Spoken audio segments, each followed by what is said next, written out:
They laughed when Emily rolled into the elite academy's ballroom, her silver wheelchair gleaming under the chandeliers. A cripple at the charity gala, someone whispered behind a jeweled hand. The orchestra kept playing, but the laughter spread like fire, polished shoes tapping, silk gowns swirling, eyes filled with judgment. No one knew the truth. The girl they mocked was the hidden heiress whose late father had built the very school they glorified, the same man who had quietly funded their scholarships, their polished uniforms, and even the ballroom they now danced in. Emily had never wanted fame. She had only wanted acceptance.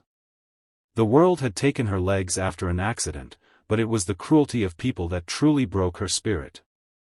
She sat quietly, her gloved hands folded on her lap, pretending not to hear the whispers. It was supposed to be her moment to thank the school for its charitable work, but as the laughter grew, her voice shrank into silence. She looked down at the floor, fighting tears, when she saw a small figure emerge from the corner of the room. Rosa, the janitor's daughter, barely 8 years old, was standing there, clutching a wilted rose she had picked from the garden outside. Her dress was faded, her shoes too big, but her eyes sparkled with innocence. She walked through the crowd without fear, her tiny steps echoing louder than the music. She stopped in front of Emily, smiled shyly, and said in a voice soft but steady, "You look like a queen." The entire ballroom froze. The laughter died instantly. Every pair of eyes turned toward the child, then back to Emily. For the first time that night, Emily met someone's gaze without shame. Her lips trembled as she reached out her hand. Rosa placed the wilted rose in her palm.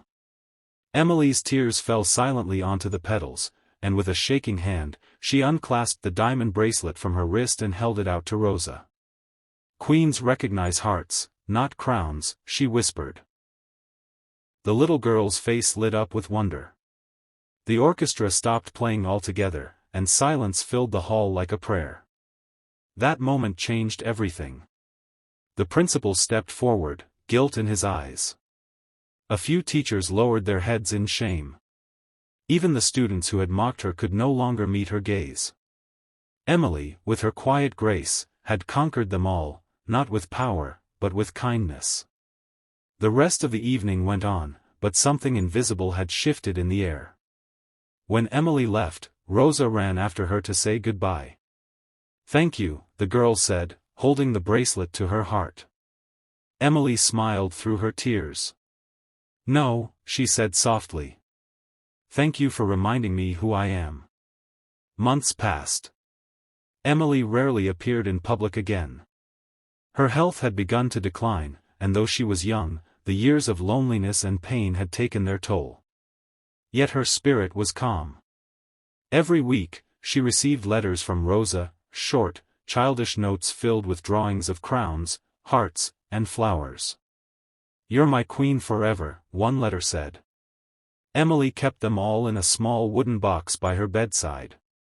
She began funding a secret program through the academy, offering scholarships to children from poor families. Rosa was the first name on the list. One winter morning, Rosa arrived at the academy and saw everyone standing quietly in the courtyard. The flag flew at half-mast. The principal's eyes were red. "Emily passed away last night," he said softly. Rosa dropped the book she was holding and ran to the garden where she and Emily had once talked. The rose bushes were bare, touched by frost. She knelt beside them, crying silently. The next day, a letter arrived for Rosa, sealed in silver wax. Inside was a note written in Emily's delicate handwriting: "Dear Rosa, thank you for calling me a queen when the world called me broken. I have left something for you, use it to help others, as you once helped me remember myself." A month later, the Academy reopened its hall under a new name, the Emily Grace Foundation. On the stage stood a large portrait of Emily in her wheelchair, smiling softly, holding a rose in her lap. At the unveiling ceremony, Rosa, now dressed neatly in her school uniform, walked up to the microphone. Her small hands trembled as she held up the diamond bracelet. "This belonged to her," she said, her voice trembling. But it means more than jewels. It means kindness. It means courage. It means seeing hearts before crowns. The audience, filled with students, teachers, and families, rose to their feet. Many of those who had once mocked Emily were now crying openly. Years passed. Rosa grew up and became a teacher at the same academy. The walls were filled with stories of Emily's generosity. Every new student learned her name, her story, and the lesson she left behind. Rosa often sat in the garden, where new rosebushes now bloomed each spring. On Emily's birthday, she would bring her students there and tell them, "This is where a queen once sat, not because she had a crown, but because she had a heart strong enough to forgive." One afternoon, a young girl from Rosa's class ran up to her, holding a flower she had picked from the garden. "Miss Rosa," she said shyly, "you look like a queen." Rosa froze for a moment, then smiled through her tears. She looked up at the sunlight filtering through the trees and whispered, "It's what she would have said." The academy thrived, and Emily's name became a symbol of kindness and courage across the city. The scholarship program expanded, helping hundreds of children who could never have dreamed of such education. Yet, in all the grandness that followed, the heart of Emily's story remained simple: a girl who had everything, yet gave everything, because one little child saw her not as broken, but as beautiful. Every visitor who entered the academy passed by a marble statue of Emily in her wheelchair, a soft smile carved on her lips, a rose resting gently in her lap. Beneath it, engraved in gold, were the words that defined her life: "Queens recognize hearts, not crowns." And beside it, a smaller plaque read, "Dedicated by Rosa, the janitor's daughter, who saw the queen first." And so, the laughter that once filled the ballroom became whispers of gratitude and love. Generations of students grew up knowing that true royalty isn't measured by wealth, fame, or perfection, but by the courage to be kind in a world that forgets how. Rosa, now older, often walked through the hallways in quiet reflection. Sometimes she could almost hear Emily's voice, soft, full of grace, saying, "You reminded me who I was." And each time, Rosa would smile and whisper back, "You taught me who I could be." Months later, the academy that once sparkled with laughter and pride stood on the edge of ruin. The debts had grown, the board meetings had turned cold and hopeless, and the same people who once mocked Emily now whispered about losing everything. They never knew how deeply their cruelty had scarred her, yet how quietly she had continued to save them. On a gray morning, as the rain tapped against the windows, the principal found an envelope on his desk. There was no name, no seal, only simple handwriting that read, "For the Academy." Inside, a short letter said, "All debts cleared, from the girl you once mocked." Along with it was a small glass frame containing Emily's diamond bracelet and Rosa's wilted rose, perfectly preserved. The principal's hands shook as he read the letter aloud. The room fell silent. Some lowered their heads, others covered their faces. The truth, so simple yet so powerful, hit them harder than any punishment could. The girl they had pitied, laughed at, and ignored had saved them once again, this time from their own shame. The news spread through the halls like a quiet wind. Students gathered in the courtyard, whispering her name. Some of them had mocked her at the gala that night, and now tears rolled down their faces as they remembered the grace in her smile. Emily had passed away, leaving behind not bitterness, but love. Her will revealed that she had donated her entire fortune to create a scholarship fund for children from humble homes, children like Rosa, who saw beauty beyond appearances. Her final wish was simple: that no child should ever feel unworthy because of who they were or what they lacked. A week later, the Academy held a memorial in the same ballroom where she was once humiliated. But this time, the air was different. There was no laughter, no vanity, no shallow whispers.